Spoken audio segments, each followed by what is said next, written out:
thank all those of you who assisted us when we appointed our nominating committee.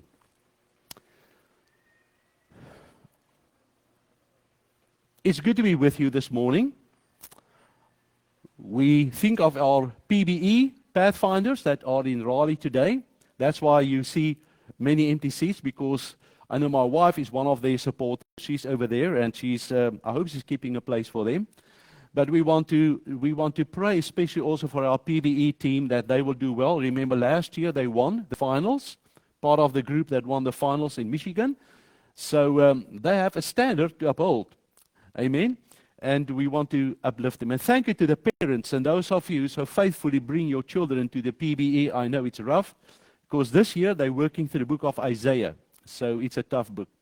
And there's some tough names in there. By the way, who of you can tell me the names of the sons of the two sons of Isaiah? Anyone knows the names?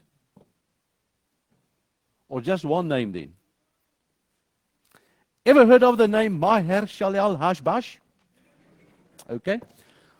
So that's what they have to deal with all these names. So let's pray for them, shall we? And then let's get into our service today. Welcome.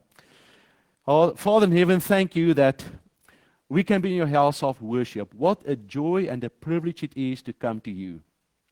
But Lord, we also want to uplift to you our young people and their leaders as they participate in the PBE at Raleigh today. We pray that you will help them to reflect on what they studied and to give a good report, and that they be successful. Bless all the teams that participate.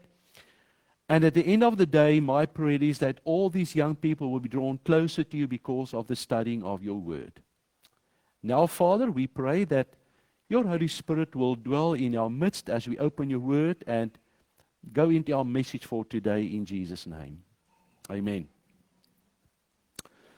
I want to welcome you again, and I also want to welcome those who listen to our messages on the live streaming. You know, it was surprising. I was speaking to my sister this past week in Pretoria.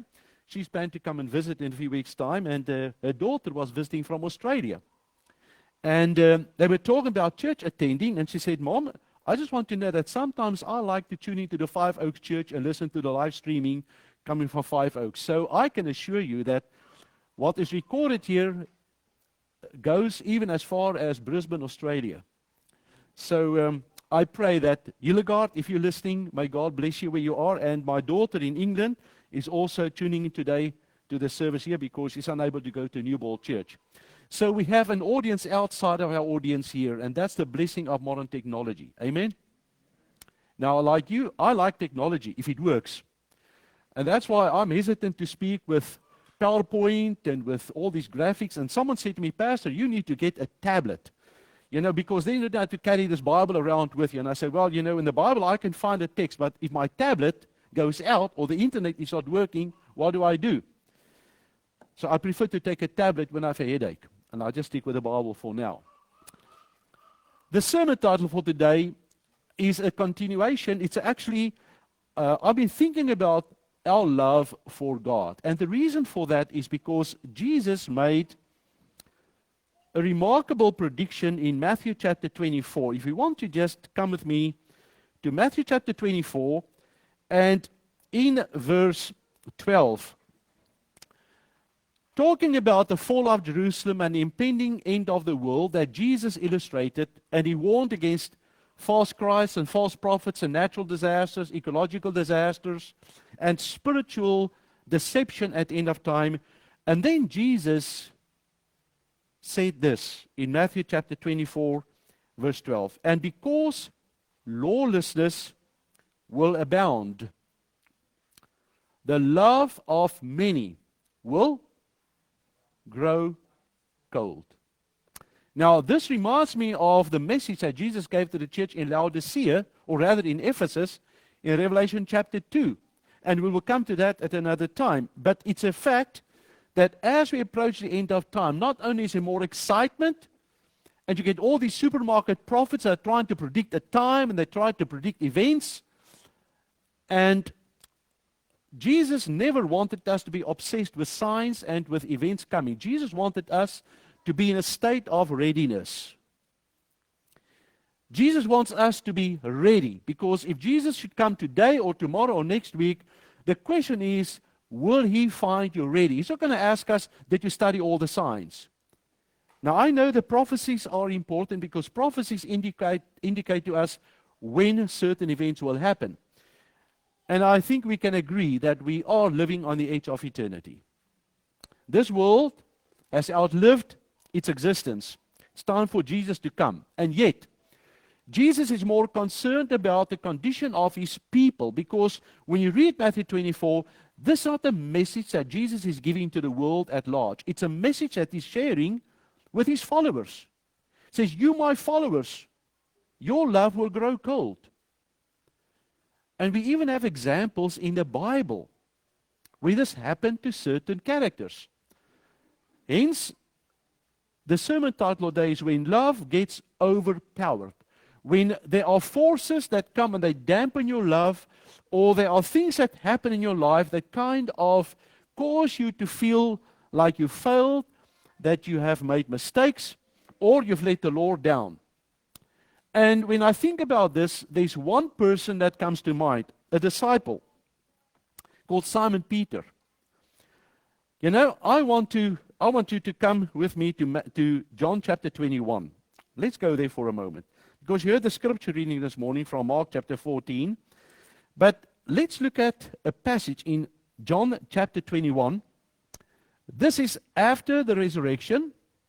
Jesus is walking on the shore of the lake Tiberias or Lake Galilee. Simon and the disciples decided to go fishing, and they were fishing all night and they caught nothing. So Luke chapter 21 and verse 9. Then as soon as they had come to land, they saw a fire of coals there, and fish laid on it, and bread.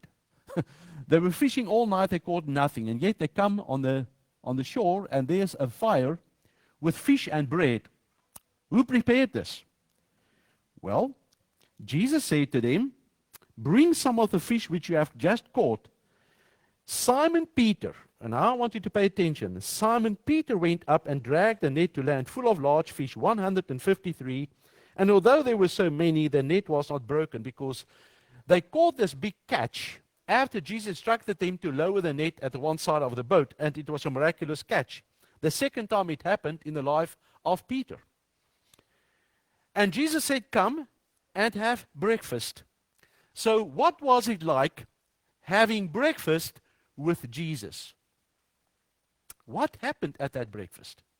Well, after the meal, Jesus had a conversation with Simon Peter, and this is what he said to him. Verse 15. When they had eaten breakfast, Jesus said to Simon Peter, Simon, son of Jonah, do you what? Thank you. That was loud and clear. Do you love me? And notice, more than these. Looking at all the other disciples. Now we know there were 11 men at this time, because Judas had already departed. He left him. So there were 11 men. So besides Simon Peter, there were 10 others. And Jesus said, Simon, do you love me more than the 10 of the rest? Jesus did not ask him, Simon, didn't you study the signs? Simon, didn't you read the prophecies? Simon, what happened to your faith? Jesus had one question for him. Do you still love me? What brought Simon Peter to this point in his life? Well, we have to go back. We had introduced to him in John chapter 1 and verse 42, where he comes to Jesus, and what's interesting is, John starts out with Simon Peter meeting Jesus, and he ends with Simon Peter having breakfast with Jesus. But in John chapter 1 and verse 42, we read, and they brought him to Jesus. Now when Jesus looked at him, he said, you are Simon, the son of Jonah. You shall be called Cephas. In other words, Jesus gave him an extra name. Jesus knew his name was Simon, the son of Jonah. But Jesus said, you'll be called Cephas. Now, Cephas is the Aramaic.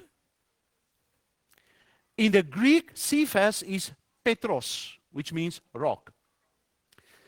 Why would Jesus give this disciple, the only one of the 12, two names? Because according to John MacArthur, when you read the life of Simon Peter, there were times when he was Simon, when he was weak, he was failing, he always put his foot in his mouth, and there were times when he could be the rock, Peter.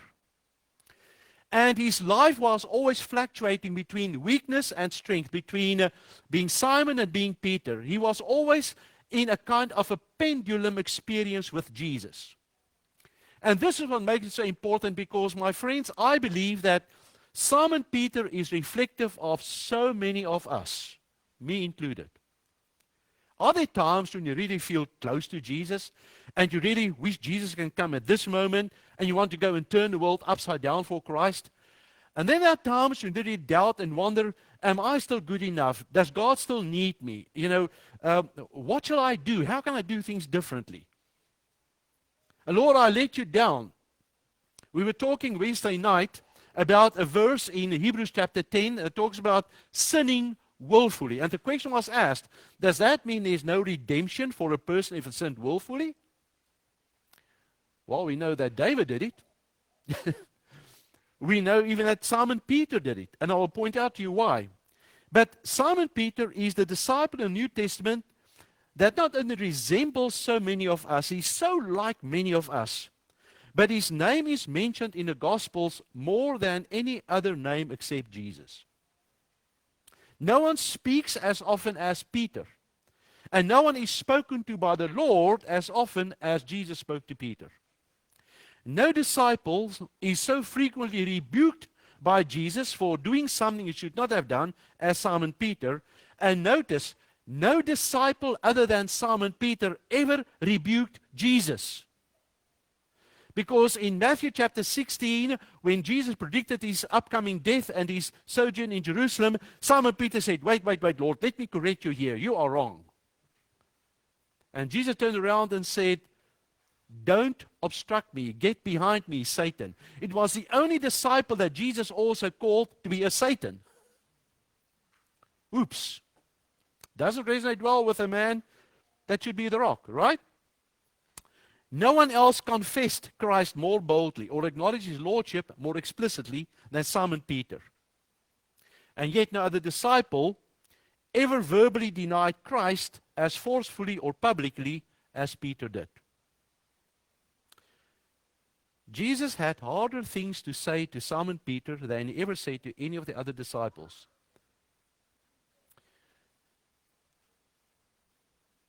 But there are three characteristics that are unique to Simon Peter. And this is what made him the man he was.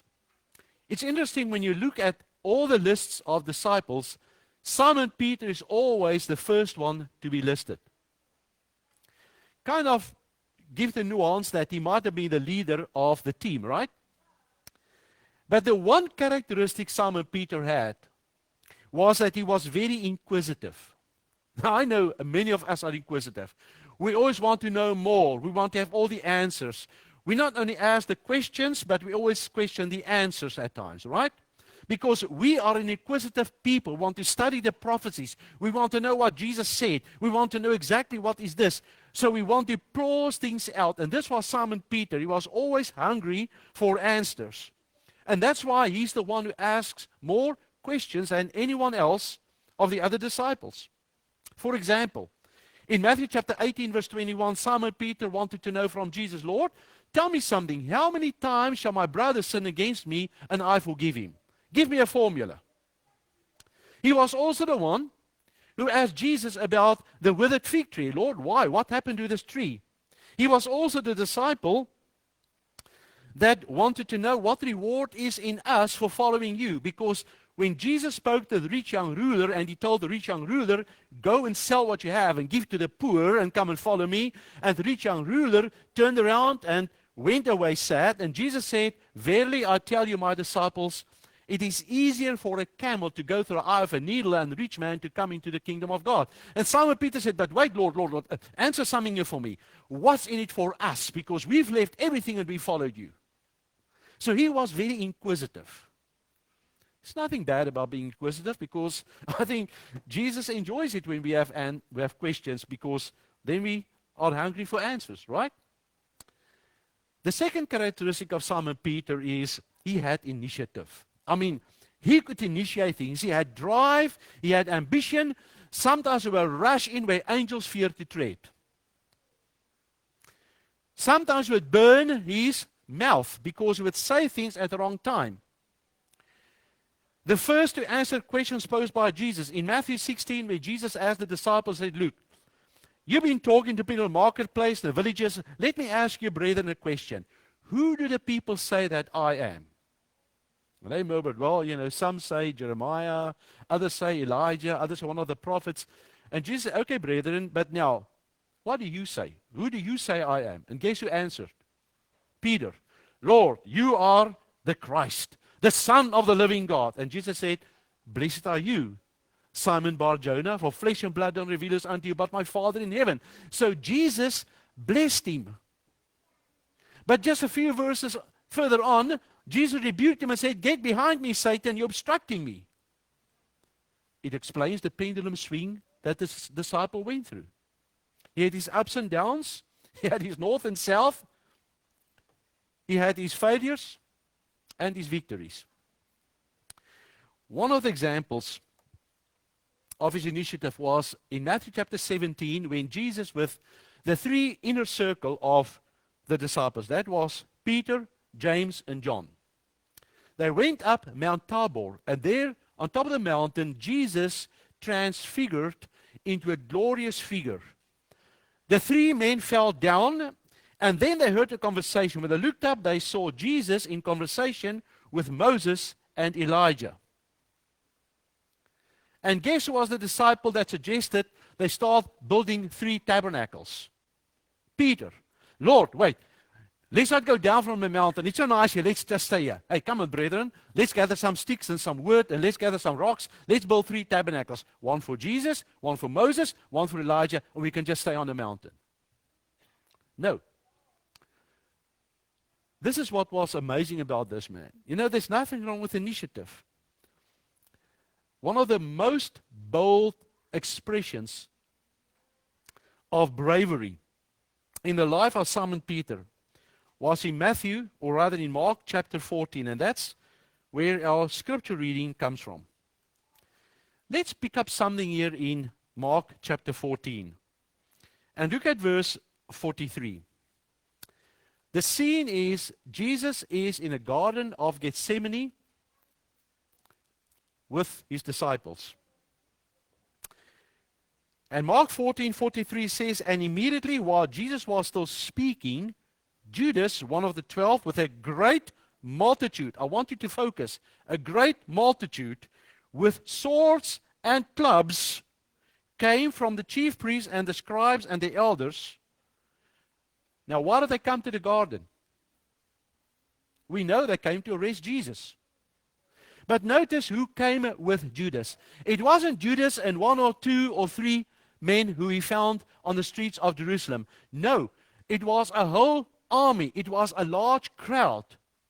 And guess who is bold enough to stand up to that multitude, draw his sword, and decide to defend Jesus? Simon Peter. I mean, think about it. Would you storm into a crowd where there are hundreds of people armed with swords and clubs and draw your sword and say, "Okay, if you want to battle, I'm ready for it"? It's crazy. But Simon Peter had this boldness. He wanted to defend his Lord. And Jesus said to him, "Simon, put your sword back in its place." Because Simon tried to fight, but a fisherman, he might be able to use a fishing net, but it's terrible when it comes to handling a sword because he missed the mark. Instead of cutting off the head of Malchus, he only struck off his ear. And Jesus had to put the ear back. So Simon Peter had initiative. He was ready to do great things for Jesus. "Lord, I'm ready to go with you. I'm ready to defend you. I'm ready to be at your side." And this brings me to the third characteristic. So we had inquisitiveness, he had initiative, and now we find he desired involvement. Oh, Simon Peter wanted to be involved. I already mentioned he was one of the inner circle of disciples, one of the 3. He would go with Jesus onto Mount Tabor, and he suggested for them to make the 3 tabernacles. He would also go with Jesus and the other 2 when Jesus went into the house of Jairus to resurrect his 12-year-old daughter, and he became an eyewitness of the power of Jesus to raise the dead. He wanted involvement. You think about the night at sea. In Matthew chapter 14, we read of an experience that is remarkable. In Matthew chapter 14, we have Jesus walking on the lake with the disciples struggling against a storm. Verse 24 says, "But the boat was now in the middle of the sea, tossed by the waves, for the wind was contrary." This is Matthew chapter 14, verse 25. "Now in the 4th watch of the night, Jesus went to them walking on the sea." Now this was early morning, maybe around 2, 3 o'clock at night, the 4th watch of the morning. "And when the disciples saw him walking on the sea, they were troubled, saying, 'It's a ghost.' And they cried out for fear." Well, while the disciples were crying out for fear, Simon Peter cried out to Jesus and he said, "Lord, if it is you, command me to come to you and let me walk on the water." I mean, while the others were crying out in fear and holding on to their seats, making sure they don't sink into the depths of that lake, it was Simon Peter who got out of the boat, despite the storm, despite the waves, and he started walking to Jesus. I mean, give it to him. He had boldness. How many of you would do that? I suppose I would say, "Lord, if you give me a little wooden plank, then I can walk to you." But walk on water, it has never happened. But his faith and obeying Jesus illustrated that. But we know what happened. Jesus said, "Come."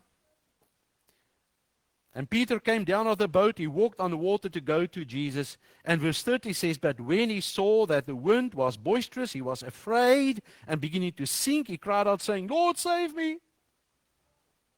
One weakness of Peter was he could be easily intimidated. He became very fearful. He could be easily become anxious. "Yes, Lord, I want to do this, but yes, I shouldn't look at that." And fear has the potential to overpower our faith and love for Jesus at times. Because it was due to his desire for involvement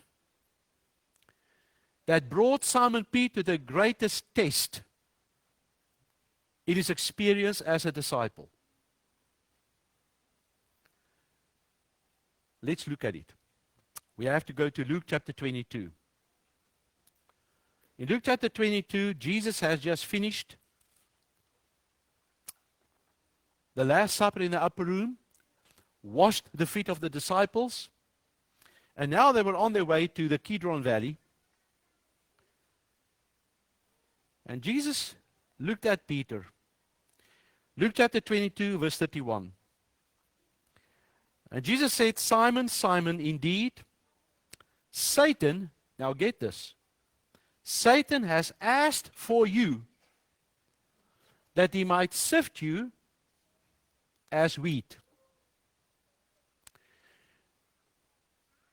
You know, that's surprising. Because Jesus went on and he said, "But I have prayed for you that your faith should not fail. And when you have returned to me, strengthen your brethren." Now, I don't know how many times you've read this scripture. Let me ask you this question. Who do you think the devil was demanding to shake and to sift as wheat? Who would say Simon Peter? That's a context. But when reading in the Greek, the you is plural. Which means, Simon, the devil has requested to sift all of you, my followers, as wheat. Now, paint a picture in your mind of a person threshing the wheat and then throw it up into the wind, and the wind would blow the chaff away, and the wheat would drop into the bucket. And that's, he would shake it and throw it, shake it and throw it. It's up and down experience. So Jesus said to Simon Peter, Simon, you all are in for a very rough time.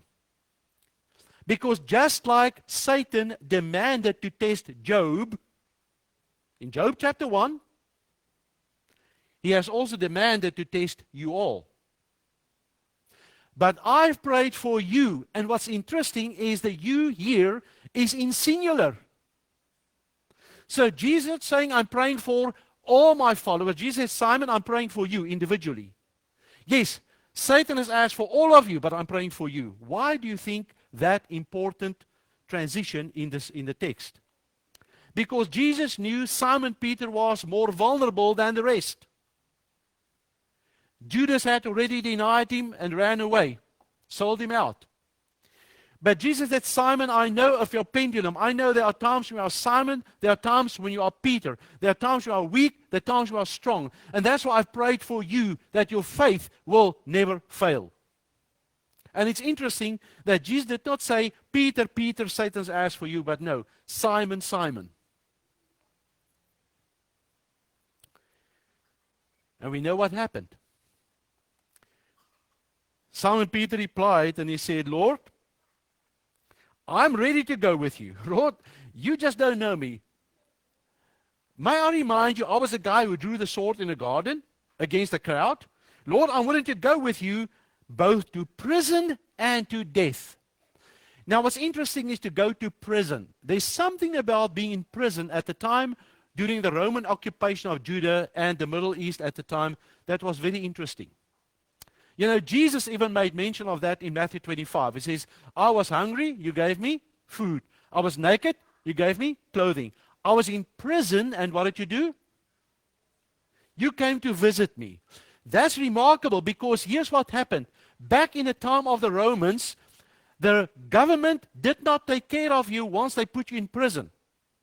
Your family and friends had to come and support you. They had to bring you food. They had to bring you water. They had to bring you something warm for the night. That way the Romans could spy and see who are your contacts. So when Simon said, Lord, I want to go with you to prison, I'm not ashamed to come and serve you while being there. They can call me a follower of Jesus. I'm not afraid of that. And if it means death, I'm even ready for that. Jesus said to him, let me tell you, Peter, wow, why the change? Did you notice that? Luke 22 verse 34. He's not saying, and I tell you, Simon. No, you already said Simon, Simon. Now he says, I tell you, Peter, the rooster shall not crow this day before you deny me 3 times that you know me. Why Peter, the rock? Because as we know, this rock crumbled when Peter denied Jesus 3 times. Here's the background. When Jesus was arrested later that night, he was taken to the high priest's house. And we pick up the story there in Luke chapter 22, verse 54. After having arrested him, they led him, brought to the high priest's house. Peter followed at a distance. And now when they had kindled a fire in the midst of the courtyard and sat down together, Peter sat among them. Oh, he enjoyed friends. Typical sanguine temperament he was. He could compromise very easily because he needed friends. He needed people. He wanted to be in the center of that. He liked all the attention. But this night, that attention got him into trouble. Because he was warming himself by the fire, and while the conversation was going on, one of the servants, a servant girl, the Bible says in verse 56, seeing him sat by the fire, looked intently and said, this man was also with him. Now remember, he just said, Lord, I'm willing to go with you into prison, which means I'm not afraid to be associated with you. But now when the girl says you are associated with him, what did he do? Woman, what are you talking about? I don't know what you're talking about. You know what I call a person like this? A two-face.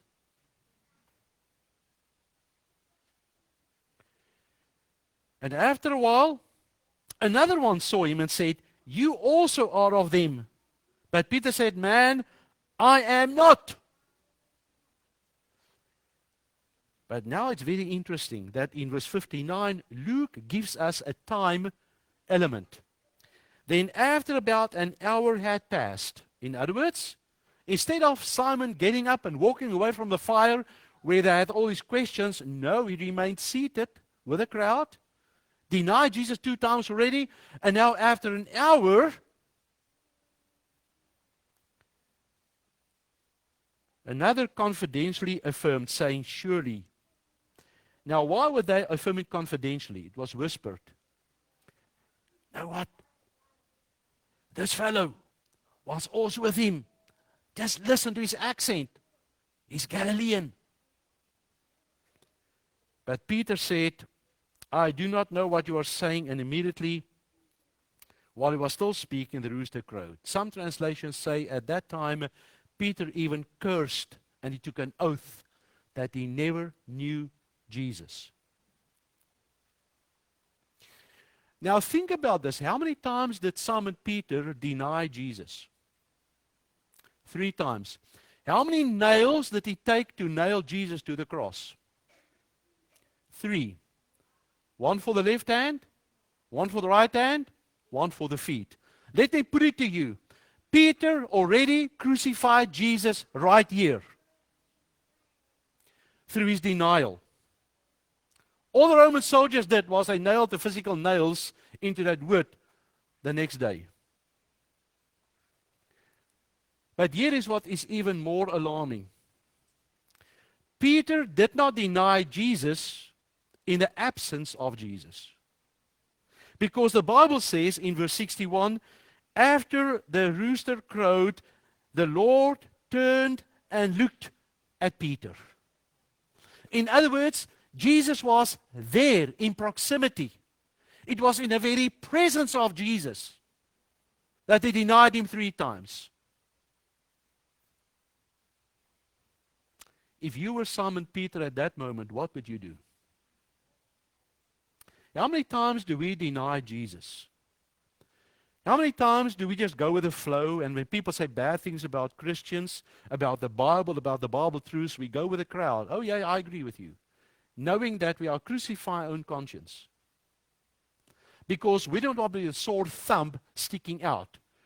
We don't want any trouble. We want to avoid trouble at all costs. So instead of confronting the issues, we compromise. And maybe that's why Jesus said, as the lawlessness at the end of time will abound, the love of many will grow cold. Why? Because we want to compromise with the world, want to compromise with the things of the world, want to compromise with the values of the world, and we will refuse to stand up for the truth of God's word. And that's why our love will grow cold.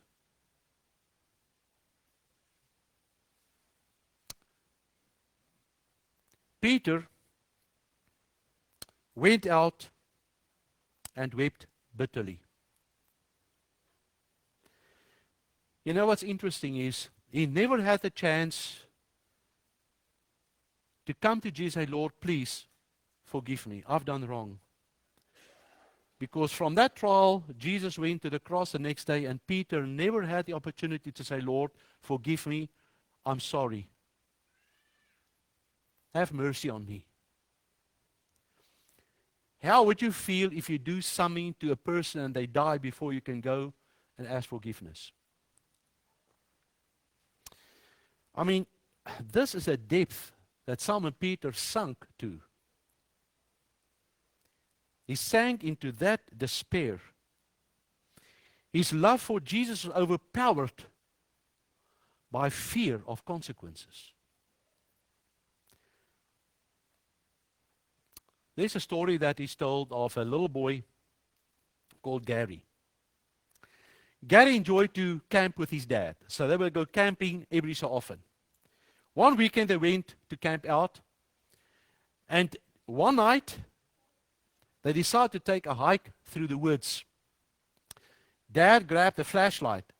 Gary took the flashlight, turned it on. Oh, the light was shining brightly, and he said, Dad, I will lead the way. You don't have to worry, I'm okay. Dad, let me take charge and let me walk in front of you. And Dad said, okay, you can do that. So, Dad smiled and handed Gary the flashlight. So Gary boldly walked down the trail, the flashlight shining brightly. He was confident, he was brave. Dad was behind him. But then all of a sudden, the wind started blowing. The trees started to rustle. An owl hooted loudly. Suddenly the shadows looked bigger. The darkness felt deeper. And to make matters worse, the flashlight started to flicker. And Gary slowed down. He squeezed the flashlight tighter. It didn't help. Dad, maybe you should walk in front. A few minutes later, Gary moved even closer and took Daddy's hand. And so the dad just smiled and walked with Gary to the tent. Let me ask you, why did Gary lose courage? Where did his boldness go? Why did it disappear? Because the fear of his surroundings overwhelmed him to the point where he realized my emotions are not to take the place of the relationship I need with my dad. I need to have Daddy's hand in mine. They got back to the tent.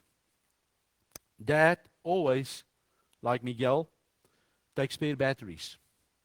So Dad put new batteries in the flashlight. The flashlight was shining brightly again. And Gary understood. I need to stay close to the one who can change the batteries. That's what Jesus did that Sunday morning when he had breakfast with Peter. Simon, I have something to ask you. Your flashlight has been flickering. Your flashlight has actually gone out. But I can replace the batteries for you. And the only way that I can replace that battery is I want to ask you one question. And remember what Jesus asked him? He didn't ask him, Simon, how could you do that? Simon, I expected better from you. Simon, we've been together for 3.5 years. How could you do this to me? See, God doesn't need to remind us of our guilt. Our sins do that anyway. The book of Proverbs says, your sins will bring you to the fact where you feel guilty. Jesus does not have to remind us of our guilt. Sin does that already. And the Holy Spirit tries to impress us that you don't need to listen to the voice of despair because there's Jesus who can replace the batteries for you. So Simon Peter said, Lord, you know all, you know everything. And all Jesus wants to know is, Simon, do you love me more than these? Put yourself in Simon's situation. If you had done to Jesus what he had done to Jesus, do you think Jesus can come back to you and ask you the same question? You might have fallen by the wayside. You might have apostatized. You might have dropped out of church, dropped out of the friendship you had. You might have had an argument with a pastor or with an elder in a church or with a leader. Or you might just feel overwhelmed. Or you might just feel that, there's nothing in this for me anymore. And you've dropped out because your flashlight is starting to flicker. And if that begins to happen, my beloved, maybe it's time for you and me to have breakfast with Jesus. So that Jesus can replace our spiritual batteries. That's what he did with Simon Peter. And then Jesus said to him in John chapter 21, if you do love me, feed my sheep, feed my lambs. Go from the strong to the vulnerable. But that ties in with the warning Jesus gave him in Luke chapter 22. Simon, I've prayed for you that your faith will never falter or give up on you. And one day when you've turned back, what should you do?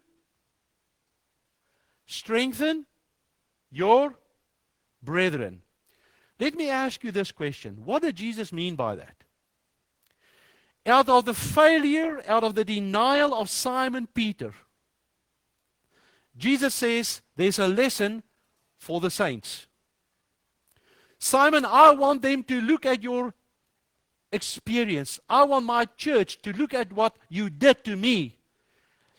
And yet you're willing to come and cry and express your love to me again, and I could replace the batteries in your life. That's the lesson that God wants you and me to learn from Simon's experience. That is what Jesus meant when he said, "No wonder when you've turned back. Strengthen your brethren by telling them, if you have denied Jesus, do you know how many times there's a time and there's an opportunity to turn back and to have breakfast with Jesus, because that can change everything."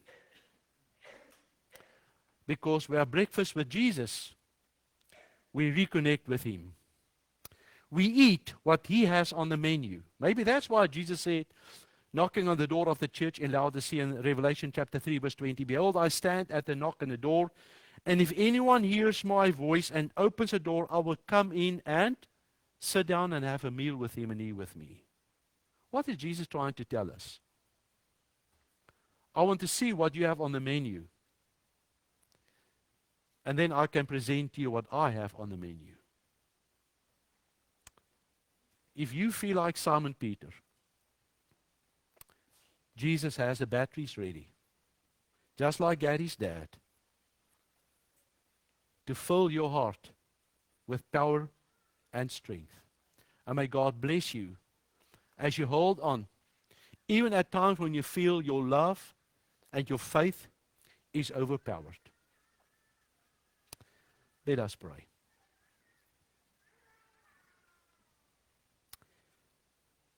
Dear Lord,